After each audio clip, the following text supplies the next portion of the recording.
जिंदगी में जहर मोर घोरले बा। एकदम खामोश वाला बादल हो गईनी, एकदम खामोश वाला बादल हो गईनी। हम हो रहे दीवाना पागल हो गईनी, हम हो रहे दीवाना पागल हो गईनी, पागल पागल हो गईनी।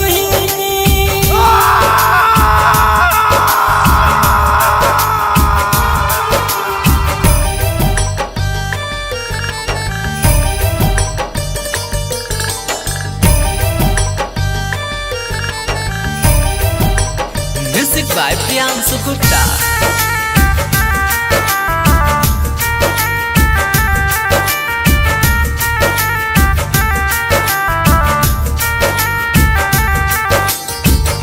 ना जाने किस्मत कहाँ लेके हो जाई, इतना के खेलना बुझाता विधाता।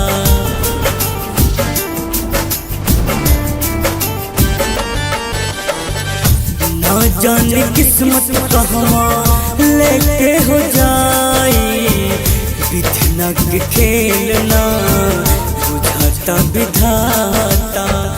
कैसन लेतानी रउआ इम्तिहान जी, चल जाई जान हमर ऐसने बुझाता। बिना घुंघरू वाला हम ता छागल हो गईनी, बिना घुंघरू वाला हम ता छागल हो गईनी। हम हो रहे दीवाना पागल हो गईनी, हम हो रहे दीवाना पागल हो गईनी।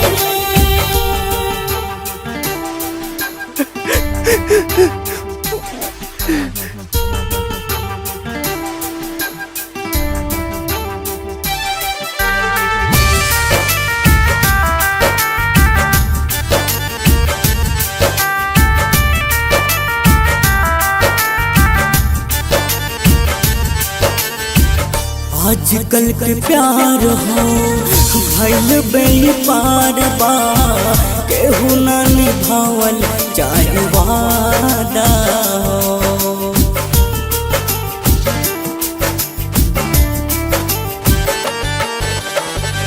आजकल के प्यार बा भइल बेपार बा, केहू ना निभावल चाहे वादा।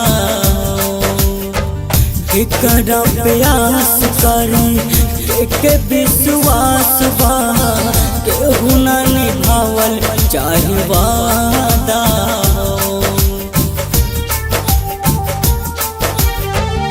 इश्क राजा हम ता पागल हो गईनी, श्याम दीवाना